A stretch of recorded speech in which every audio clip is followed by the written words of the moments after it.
Being expert neither in the field of science nor of religion, we are relieved of the responsibility of discussing a theme whose treatment has suffered from everything but neglect.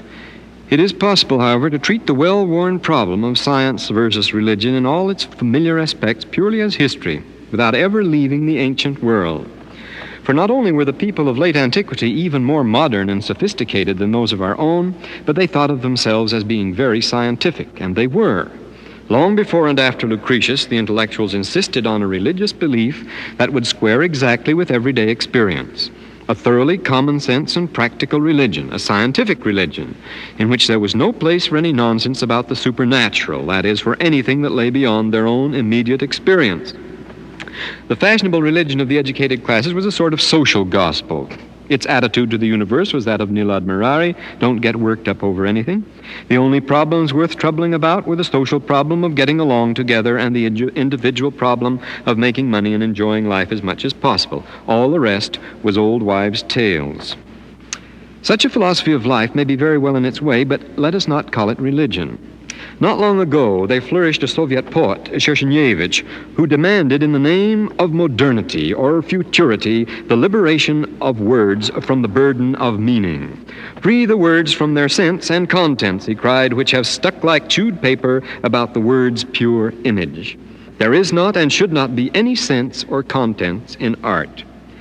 To attribute meaning to words is a stuffy, quaint, old-fashioned, and bourgeois prejudice, yet poor Shershenevich could not preach his doctrine of liberating all words from any meaning except by using words that still had meaning. Just so, there are ministers who would give us religion freed from the burden of the supernatural, liberated from any old-fashioned involvements with anything beyond our everyday experience. And this doctrine of religion, with religion left out, they can convey only by using a religious vocabulary, which taken in the denatured sense in which they want it to be taken would have no meaning at all. Like Shershenevich, they appeal for the abandonment of the only thing that gives their appeal any force. Nothing has been more often defined than religion, and after all, philosophy, ethics, aesthetics, and sentimentality are accounted for and claimed by their proper practitioners. The irreducible religious element of religion remains the concern with things which are not of this world. The Barthian school, according to Mr. Rufus Jones, insists that God must be an absolute other. We belittle him and drag him down from his true being, they say, when we say anything about him in terms of our poor, thin, finite selves. There is nothing in us or about us or through us which he can be interpreted. No piling up of our empty zeros will ever start on the road to infinity. Earth had no clue to offer. History had no word to say that gives any light on the exalted theme of God. We belong in the order of nature, and he is utterly supernatural. That's Mr. Jones quoting the Barthians. Now, no one will accuse Mr. Jones of being stuffy or fundamentalist. None of your supernatural religion for him. Yet this attitude of the Barthians is too much even for him to take. It might be all perfectly true, he tells us, but true or not, it cannot possibly be called Christian or religion. If nothing of the divine nature can be expressed in the human, he retorts, then the incarnation of God in Christ has no real meaning or significance, and nothing that we say about God is anything more than a flatus vocis, an empty breath of sound. Religion once more withdraws from earth and becomes an irrationality, a mere surd, and is therefore to be left behind. End of quote. Jones sees the folly of the whole thing when it is carried to its logical conclusions. But has he any right to take Barth to task simply for taking his own liberal doctrine further than he himself is willing to go? Barth has put God out of the reckoning. In the name of the Bible and religion, we cannot do that, says Jones. Yet he and the whole liberal school have long since struck the prophets and the miracles and the devil from the record and made of the resurrection a mere flatus vocis, though the Bible insists on these things just as emphatically as it does on the incarnation. Mr. Jones wants to keep an open mind up to a point. He chuckles and chides at those quaint reactionaries who won't carry open-mindedness quite as far as he thinks it should be carried, but he rolls a scandalized eye and clucks a warning tongue at those foolish radicals who would carry it further than that. The whole question turns out to be not whether one's going to be open-minded or not. Jones himself is not open-minded in the matter of the incarnation. The Barthians themselves have their minds completely made up on the unsearchability of God. The question is the point at which to draw the line, and even in the case of these two extreme liberals, one can't help noting that where each man is strong and positive is precisely the area in which he has made up his mind, that is, where he is not open-minded. Is an open mind then a negative thing, an empty mind? It is, unless it's a searching mind. An oyster has few prejudices. In the field of astronomy, we may safely say it has none. Are we then to congratulate the oyster for his open-mindedness? A first-rate and very broad-minded scientist, J.B.S. Haldane, defines prejudice as an opinion held without examining the evidence. Prejudice doesn't consist in having made up one's mind, in defending an opinion with fervor and determination, as too many liberals seem to think. It consists in forming an opinion before all the evidence has been considered. This means that freedom from prejudice, whether in the field of science or any other field, requires a tremendous lot of work. One cannot be unprejudiced without constant and laborious study of evidence. The opened mind must be a searching mind. The person who claims allegiance to science in his thinking, or who is an advocate of the open mind, has let himself in for endless toil and trouble. But what has happened? Those who've called themselves liberals in religion have accepted science with open arms precisely because they believe that excuses them from any toil at all. For them, to have an open mind means to accept without question and without any personal examination of evidence whatever the prevailing opinions of the experts prescribe. This is what Haldane calls prejudice. Evolution was hailed as the new gospel, not because it raised new questions or spurred some men to new researches, but because for the man in the street and the lazy student, as well as for the people who wrote books for them, it meant the end of all searching and the end of all doubt. Here was the answer to everything, and no open-mind nonsense about it.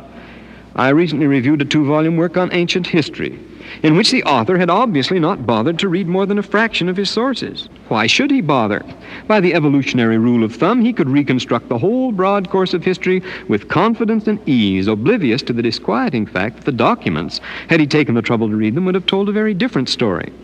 Evolution was the conclusion on which he based his facts. The doctrine, however useful in other fields, has had a crippling, even a paralyzing effect on humanistic studies where its ready-made answers to everything have spared the students the pains and denied them the experience of finding out for themselves what the texts actually say.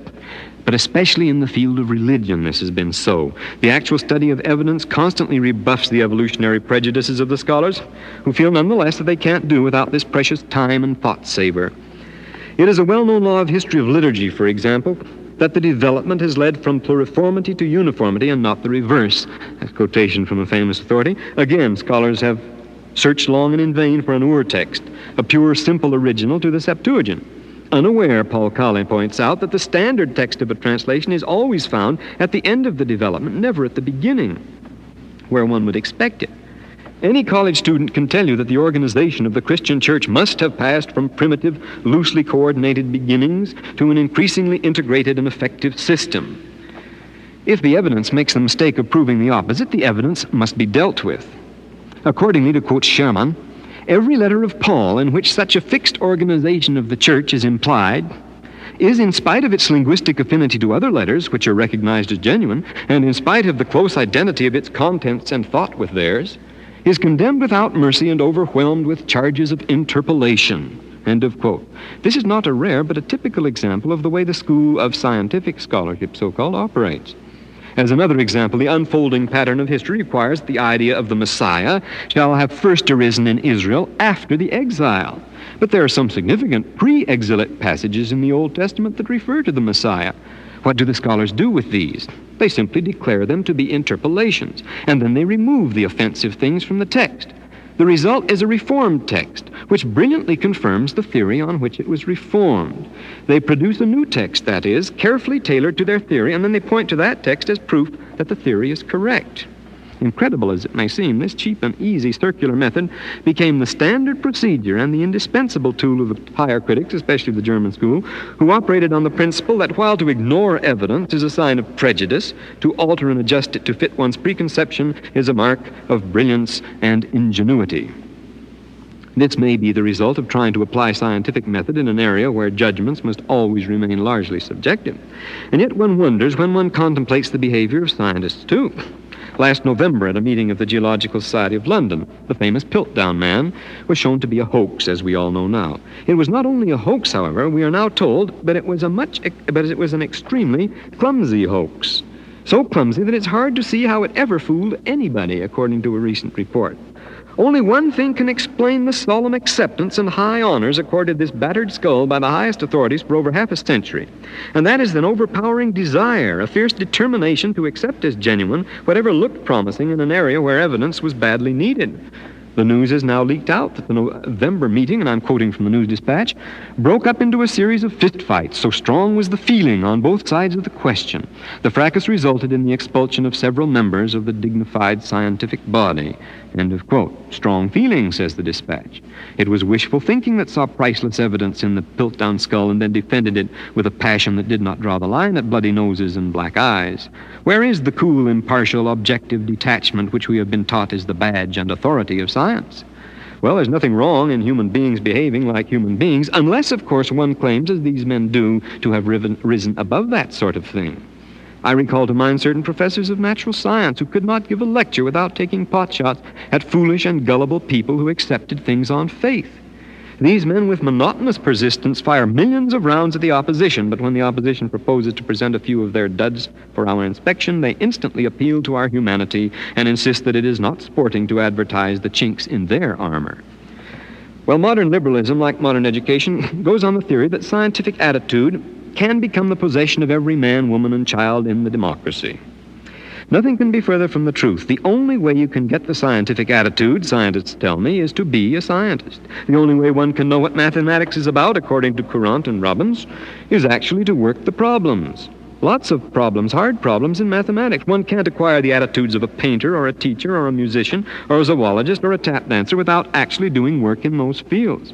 A really scientific attitude cannot be imparted by lectures about it or pocketbooks or popular articles that glamorize it or survey courses that play with it. We can embrace science only as the masses. Everybody can embrace science only as they embrace religion, in name only. The real enemy of science is the glib and superficial lip service to science that goes under the name of liberalism, and the same holds true for religion. There is no substance to the easy and sentimental religion of man, by which the human race was expected to lift itself to infinite heights by a gentle tugging at its own bootstraps. The mathematician Gödel has demonstrated, or at least proposes to demonstrate, that no logical, this is a quotation, that no logical system can ever prove that it itself is a perfect system in the sense that it may not contain concealed self-contradictions. This means that the human intellect can never be sure of itself. It is not a tool capable of unlimited perfectibility, as is so often imagined. End of quote. What is more, even that ultimate rock of refuge, common sense, has become a rapidly melting ice floe. The sort of phenomenon which quantum theory is concerned, writes Professor Bridgman, teach the same lesson as relativity theory, namely that the world is not constructed according to principles of common sense. End of that quote. Actually, he reminds us, we acquire our perceptual abilities only by arduous practice. Yet we take our space and time with deadly seriousness. Perhaps when we learn to take them less seriously, we will not be so bedeviled by the logical contradictions about the beginning or the end of time or the boundaries of space. End of quote from Bridgman. It's time we came to the moral of our little talk, the religious part of it. Schoolmen, ancient, medieval, and modern, have persisted in proclaiming to the world that there is aside and apart from that knowledge which has come to the human race by revelation and which is an object of religious faith, another type of knowledge. Real, tangible, solid, absolute, perfectly provable knowledge. The knowledge according to the prevailing taste of the century of philosophy, science, or common sense.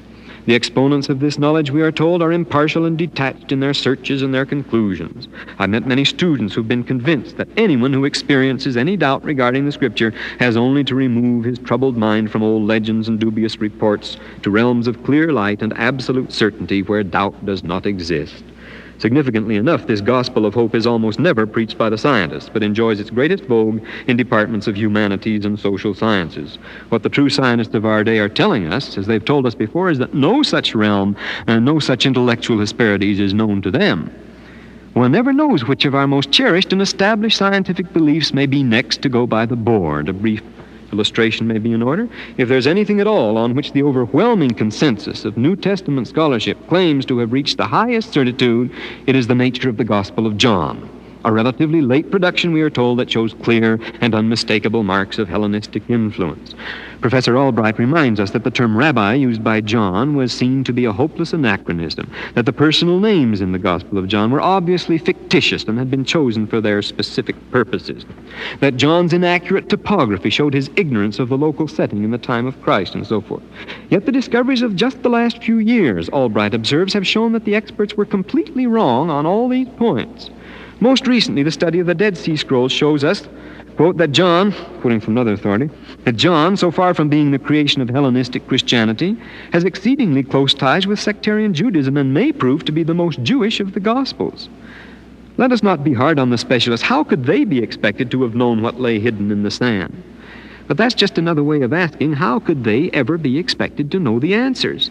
Until the final returns are in, no one is in a position to make final pronouncements.